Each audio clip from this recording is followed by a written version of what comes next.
Assalamualaikum warahmatullahi wabarakatuh. Pada kesempatan ini, saya akan menyampaikan rangkuman dari beberapa materi yang telah dipelajari selama perkuliahan, yaitu mengenai hak asasi manusia, gender, kekerasan berbasis gender, safeguarding preventif, dan anggaran positif gender. Materi-materi tersebut saling berhubungan karena sama-sama membahas tentang perlindungan hak asasi manusia, kesetaraan, serta upaya menciptakan kehidupan yang lebih adil bagi semua orang. Sebelum itu, perkenalkan nama saya Nurul Hikmah Manindat dengan NIM 23213177, Program Studi Hukum Pidana Islam, Fakultas Syariah, Universitas Islam Negeri Raden Syed Surakarta. Materi yang pertama yaitu konsep dasar hak asasi manusia. Hak asasi manusia merupakan hak yang dimiliki setiap orang sejak lahir. Hak ini melekat pada diri manusia dan tidak boleh dirampas oleh siapapun. Setiap individu berhak mendapatkan perlakuan yang sama tanpa memandang agama, suku, ras, jenis kelamin, maupun latar belakang sosialnya. Perlindungan hak asasi manusia di dunia semakin berkembang setelah lahirnya Deklarasi Universal Hak Asasi Manusia tahun 1948. Di Indonesia sendiri, jaminan mengenai hak asasi manusia tercantum dalam Undang-Undang 1945, terutama pada pasal 28A sampai pasal 28J. Beberapa contoh hak yang termasuk dalam hak asasi manusia adalah hak untuk hidup, hak memperoleh pendidikan, hak mendapatkan pekerjaan yang layak, hak menyampaikan pendapat, serta hak memperoleh perlindungan dari tindakan diskriminasi dan kekerasan.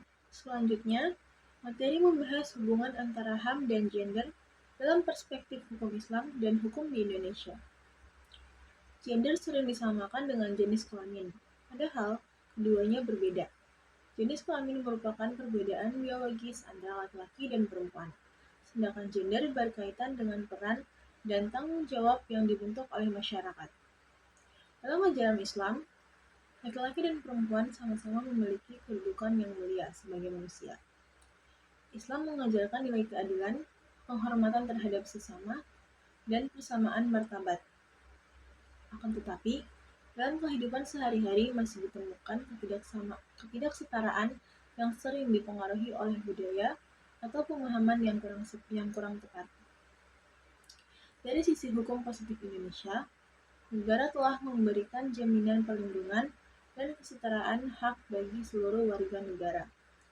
Oleh karena itu, baik laki-laki maupun perempuan memiliki kesempatan yang sama untuk memperoleh pendidikan, pekerjaan, perlindungan hukum, dan berpartisipasi dalam kehidupan bermasyarakat. Materi selanjutnya yaitu analisis gender dan ketidakadilan gender. Analisis gender digunakan untuk melihat apakah dapat perlakuan yang tidak adil antara laki-laki dan perempuan dalam berbagai bidang kehidupan. Ada beberapa bentuk ketidakadilan gender yang sering terjadi. Yang pertama adalah marginalisasi, yaitu kondisi ketika perempuan mengalami keterbatasan akses terhadap sumber daya ekonomi. Kedua, yaitu subordinasi, yang dimana anggapan bahwa perempuan memiliki posisi yang lebih rendah sehingga kurang dilibatkan dalam pengambilan keputusan. Ketiga, yaitu stereotip atau pelabelan tertentu, misalnya perempuan dianggap terlalu emosional atau tidak mampu memimpin.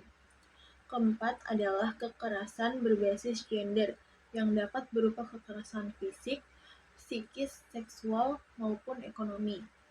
Yang kelima adalah beban kerja ganda, yaitu ketika perempuan harus menjalankan pekerjaan di luar rumah sekaligus, tapi bertanggung jawab penuh terhadap pekerjaan rumah tangga. Melalui analisis gender, kita dapat memahami bahwa ketidakadilan tersebut bukan terjadi secara alami, tetapi terbentuk karena kebiasaan pandangan sosial yang berkembang di masyarakat. Materi selanjutnya yaitu kekerasan berbasis gender terhadap anak dan penyandang disabilitas. Salah satu persoalan yang banyak dibahas dalam studi gender adalah kekerasan berbasis gender. Kelompok yang paling rentan mengalami kekerasan biasanya adalah perempuan, anak-anak, dan penyandang disabilitas. Perempuan penyandang disabilitas memiliki risiko yang lebih tinggi menjadi korban kekerasan karena adanya keterbatasan tertentu, ketergantungan pada orang lain, serta masih adanya stigma dari masyarakat. Selain itu, mereka sering mengalami kesulitan ketika ingin melaporkan tindak kekerasan yang dialaminya. Anak-anak juga termasuk kelompok yang perlu mendapatkan perlindungan khusus. Bentuk kekerasan terhadap anak dapat berupa kekerasan fisik, kekerasan psikis, penelantaraan, hingga kekerasan seksual. Faktor yang menyebabkan kekerasan berbasis gender antara lain yaitu budaya patriarki, ketimpangan kekuasaan, kurangnya pendidikan mengenai kesetaraan, serta lemahnya kesadaran masyarakat terhadap hak-hak kelompok rentan.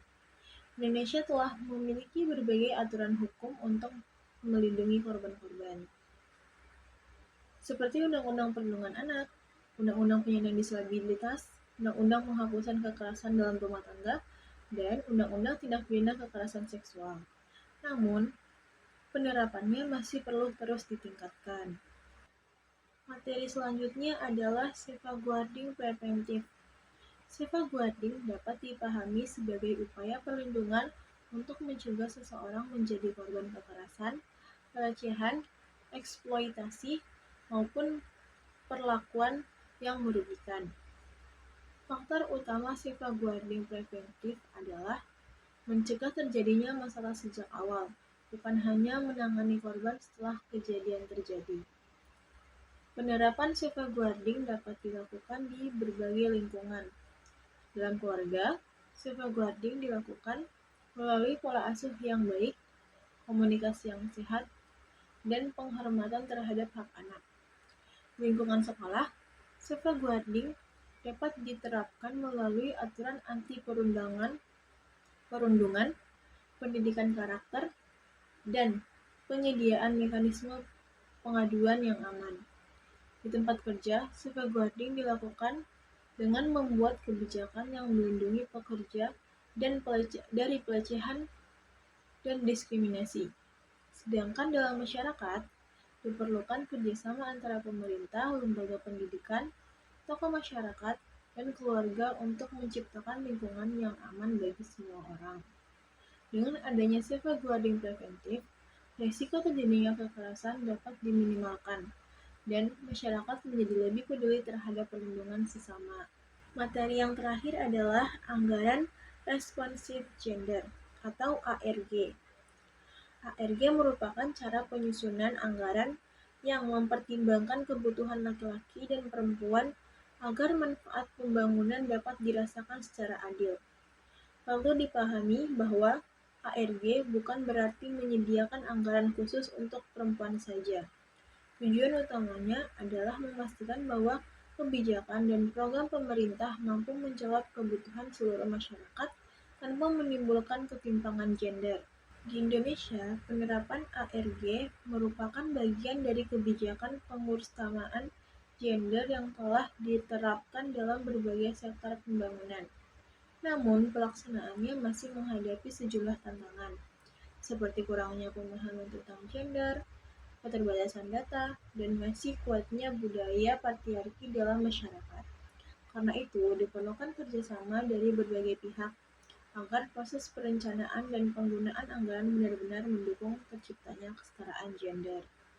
Berdasarkan seluruh materi yang telah dipelajari, dapat dipahami bahwa HAM, gender, safeguarding preventif, dan anggaran responsif gender memiliki tujuan yang sama, yaitu menciptakan kehidupan yang lebih adil dan menghormati martabat setiap manusia. HAM menjadi dasar perlindungan hak setiap manusia, setiap individu. Analisis gender membantu mengenali adanya ketidakadilan yang terjadi dalam masyarakat. Safeguarding preventif berfungsi mencegah terjadinya kekerasan dan perlakuan yang merugikan, sementara anggaran responsif gender menjadi alat untuk memastikan bahwa kebijakan dan pembangunan dapat dirasakan manfaatnya oleh semua kelompok masyarakat secara setara.